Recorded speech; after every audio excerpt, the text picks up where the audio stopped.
Hola, ¿qué tal? Mi nombre es Laura López Leal. En esta ocasión les hablaré sobre los derechos humanos en México, sus antecedentes, clasificación, legislación aplicable, así como las autoridades competentes para la defensa de los derechos humanos.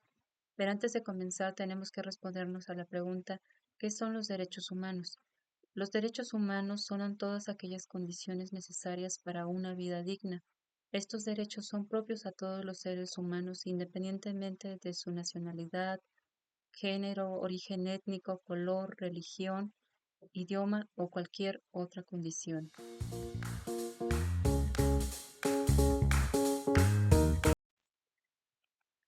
Los antecedentes de los derechos humanos en México se remontan al siglo XIX, comenzando con la Constitución de Cádiz de 1812. Aunque no reconocía explícitamente los derechos humanos, incluía derechos fundamentales como la igualdad, libertad y seguridad. En las 7 leyes constitucionales de 1836 se incluye un apartado especial para los derechos titulado Derechos y obligaciones de los mexicanos y habitantes de la República, que reconocía derechos como la nacionalidad, igualdad, libertad, propiedad, la seguridad jurídica y derechos políticos. Sin embargo, no se reconocieron la libertad de culto y creencias, manteniendo la obligatoriedad de la religión católica establecida.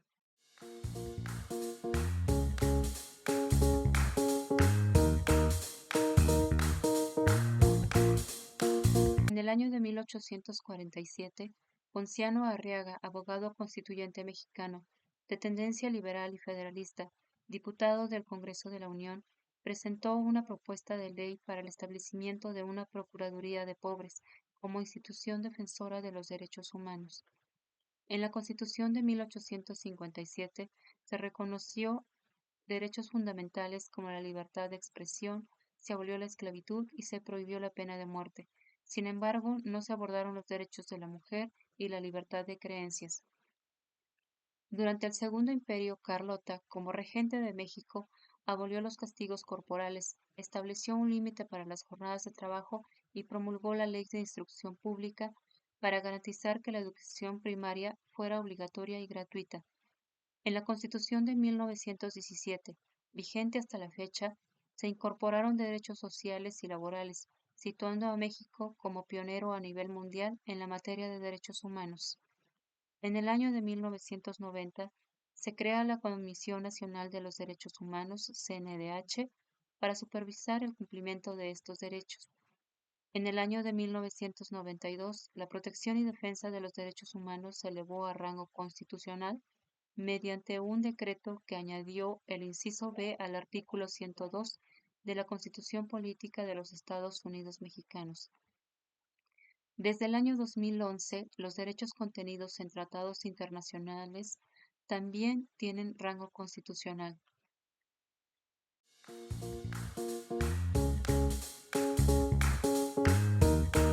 Continuaremos con la clasificación de los derechos humanos.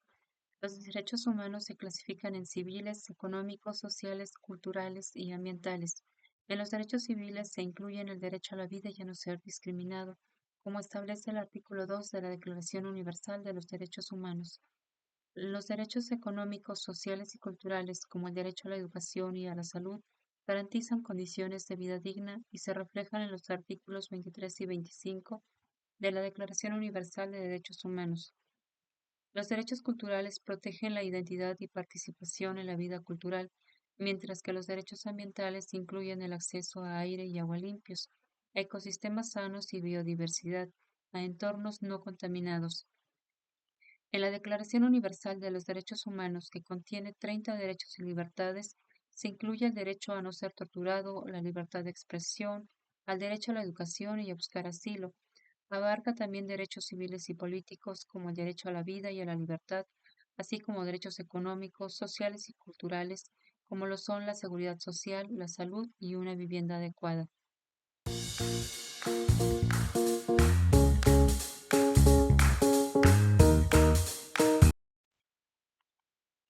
La Constitución Política de los Estados Unidos Mexicanos es la base legal para la protección de los derechos humanos.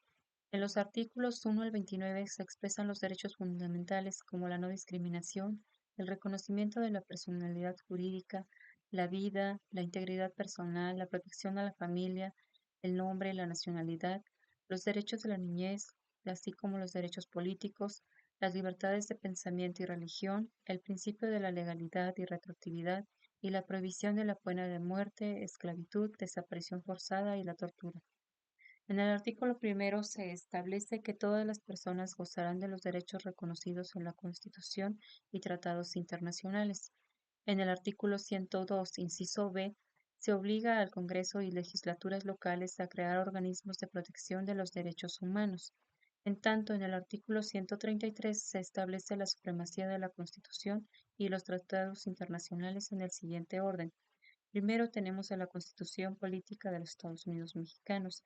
En segundo lugar, las leyes del Congreso de la Unión que emanen de la Constitución. Y en tercer lugar, los tratados internacionales que estén de acuerdo con la misma. En tanto, a la ley de la Comisión Nacional de los Derechos Humanos faculta a la CNDH para recibir, investigar y promover quejas sobre violaciones a los derechos humanos.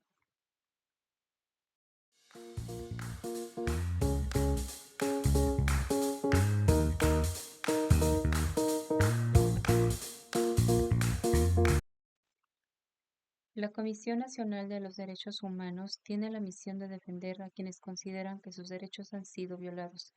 Las visitadurías de la CNDH son áreas especializadas que reciben, admiten o rechazan quejas e inconformidades. También investigan quejas y pueden actuar de oficio en casos de violaciones graves. La Suprema Corte de Justicia de la Nación es el tribunal constitucional y su principal función es asegurar de que las leyes y actos de las autoridades respeten la Constitución, protegiendo así los derechos humanos de las personas.